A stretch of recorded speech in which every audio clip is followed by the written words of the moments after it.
Hey everyone, I'm Zanvig, this is Auto Group, and this is the 2019 Corolla Hatchback. And this is the SE trim, it's not the XSE, but it's still pretty interesting because I was looking forward to reviewing this car, especially since in the pictures it looks pretty weird and it's not something that you see normally. You know, it was the old Corolla IM that was really good looking and it was quite popular, but not too popular. You didn't see too many of those on the street. Still the Honda Fit beat it out, and so did the Civic Hatchback. I'm not sure if those are the direct competitors because they're a little bigger. This car is actually very small, as I have to show you right now. Actually, it is a four-door, but if you sit properly in the front seat, this is all you're getting in the back, and it's to the point where I can't actually show you how I fit in the back because I can't fit in the back. And I mean, this is not the case for everyone because I am 6'2", and that's at my driving position basically. So I guess if you're a little shorter, it should work to sit in the back somehow, but it's not exactly ideal. And on top of that, even the trunk space, something I noticed that I thought was going to be pretty big, it's not too big. And I'm not too experienced with these types of hatchbacks, but I'm pretty sure that this is less than ideal for a car that's a hatchback, because you should have more practicality than a regular trunk in a lot of cars, and I'm pretty sure the normal Corolla's trunk is as big, if not bigger. Another thing that I did not really like at all is the fact that, bam, there's nothing through those little exhaust garnish thingies. The exhaust is under the car, which is a bit weird because at least you could maybe, I don't know, make the design look a little better, or not even have that. You don't even need that, but it just looks kind of weird that someone is like, oh wow, dual exhaust outputs, and then there's nothing there. That's really weird. But the really nice thing is these lights look awesome in the back, especially. They're beautiful. I love that. They have a very nice angular design, and it's very good. It makes it look very nice and sporty. And the thing is, normally we're reviewing cars like a Lexus LC500 or an LX570 or a Mercedes AMG E63. But this car, while it looks sporty, it only has 168 horsepower. So that's kind of weird. And I was like, you know, what are we gonna do with that type of video? Because it's mostly about fun, you know, driving fun. But actually we cannot judge it yet because I haven't driven this car, and it's probably pretty good because considering the Corolla IM, the outgoing model from last year, had 30 less horsepower than this car. So that's a pretty big boost of 30 horsepower. That's very good. I just wish it was a little bit more interesting. Anyways, this does have a naturally aspirated four-cylinder, inline four-cylinder. And that's not really something I like because considering that the Civic hatchback, you can get a turbocharger in there, and a lot of the competition is so much better with that performance-based fun. And you know, these days Toyota and Lexus are trying to go sportier and sportier, and look at, like, you know, the Avalon is trying to be sportier, the ES is much more sportier.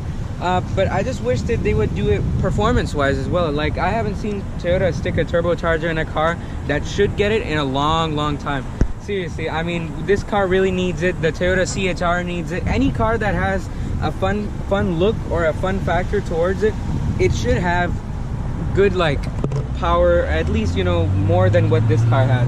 But, you know, let's not judge it too early because I haven't driven this. This is obviously front-wheel drive, and the thing is, this still has one more trim after this. It's the XSE. So this car is about 22,000 plus all your, you know, handling charge and whatever. But that's pretty much where, without any extra charges, that's where the XSE ends. So, you know, it's probably going to be a little bit more with every other charge and fee or dealer option, whatever. It's probably going to be around 24,000 for an XSE, so which gives you leather seats, or they look like leather, they may not be leather, I'm not sure. But this one is the SE, it has the fabric seats. So let's go ahead and look at the interior as well. So the getting in, the height is not too bad actually, what I'm noticing.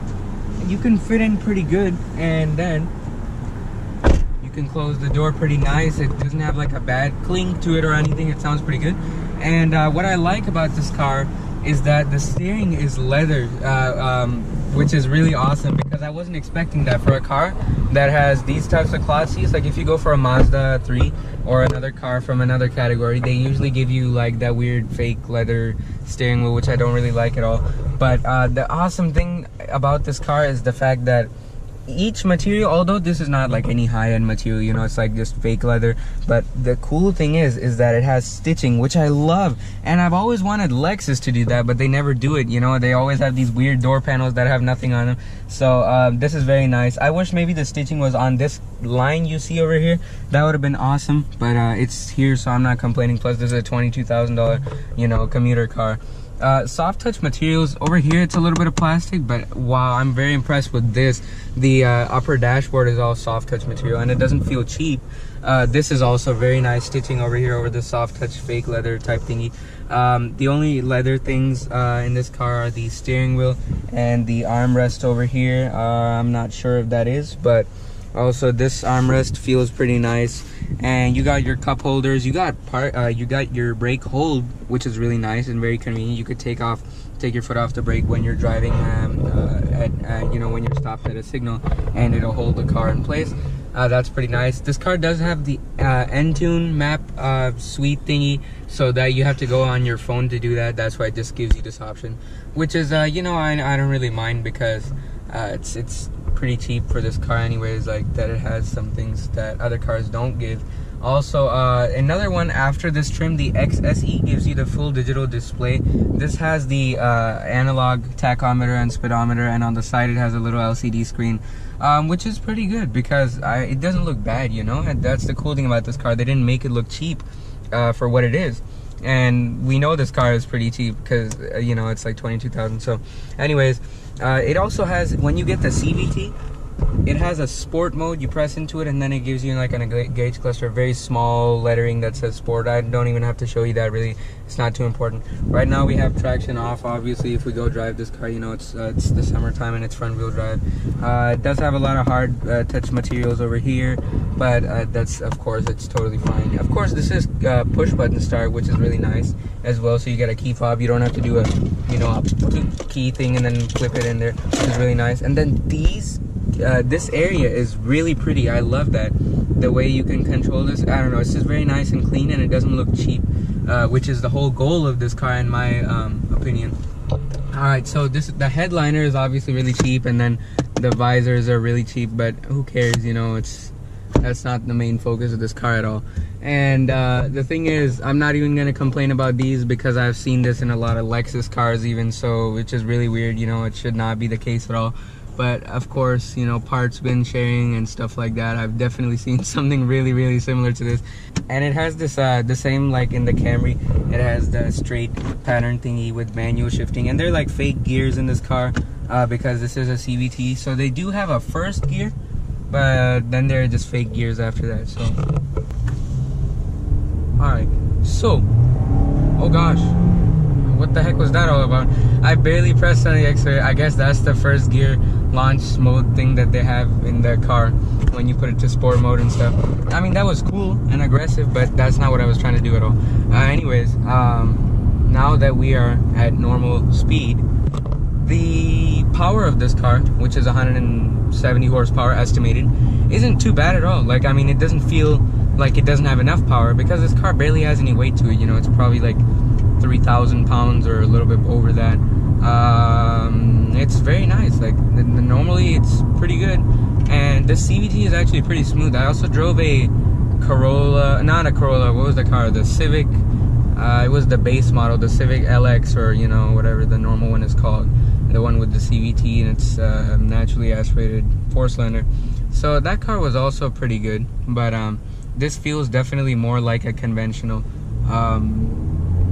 gearbox. It's just a little aggressive. You see, you could feel the first gear, which is really cool, and then after that it just gives you like a little thing to make it feel like you're shifting gears.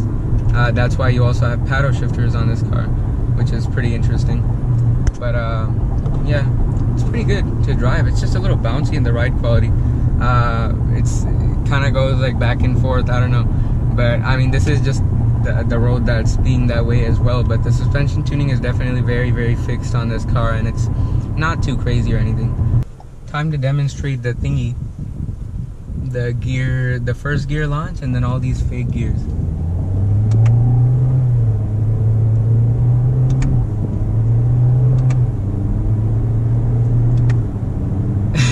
See how the pitch of the engine doesn't really change when you shift because they are fake, except for that first gear. But then you get like a little rev thingy, you know, the throttle blip on the downshift, and then the steering gets really nice and in your command, which is very nice. I also noticed this in the Civic. I never uploaded that video because it was filmed at nighttime. But wow, I mean, look at how flat this car is. That's pretty awesome, especially for a CVT, and this is sport mode. You're not missing any sort of power. Wow, I really like how the steering gets in your grip very, very nice, and then it's super planted. Look how good that is. Wow, I'm very impressed with the way this car handles. It's amazing. And very flat. It's surprisingly quick. I'm very impressed with that. It just feels very in control. Very quick. This car is very nice and controlled, and the steering just stays in your control. Very nice. I like that a lot.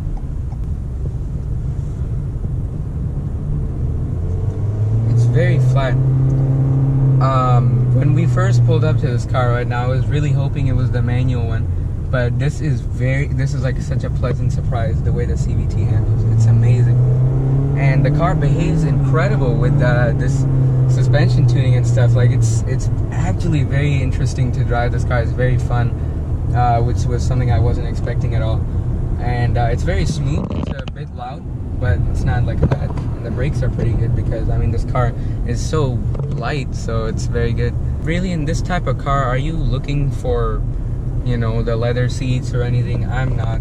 Like, you know, this is a very nice commuter car and very smooth to drive, very easy, very nice. I like how this car is behaving because it is a front-wheel drive car, and it's very stable, and it feels nice and planted.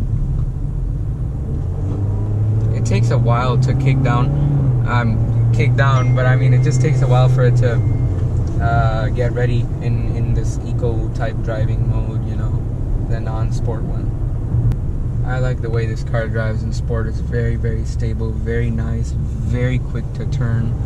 This is the best. You see how quickly it grips? That's very awesome. Obviously, if this car had much better tires, it would be way better. But yeah, I mean, it drives very nice. I'm very surprised by the way this car is. The ride quality is good. The power is pretty good. It's not disappointing. It won't be like, oh wow, you know, I'm so slow I can't even pass someone. No, you can definitely pass someone in this car pretty easily because it has decent power, very nice tuned suspension. It's very fixed to the ground, which is something I like. It doesn't feel like it's too heavy, especially on the roof area, because this is a hatchback, you know. It handles like a very nice small car. Overall, the time with the 2019 Corolla Hatchback has been actually really unexpectedly great. I really enjoyed driving this car with that weird CVT thing that they did. It drives pretty nice, and the front wheel drive system in this car is really good. The suspension tuning is surprisingly awesome. I'm very pleased to say that this car, especially with these, like I think these are 17-inch wheels, it drives really nice over a lot of bad bumps. So that's really good about this car. Special thanks to Ali Qureshi at Lombard Toyota for providing this vehicle for review. And thank you so much for watching this episode of Auto Group. Make sure to like and subscribe for weekly videos, and we'll see you guys in the next one.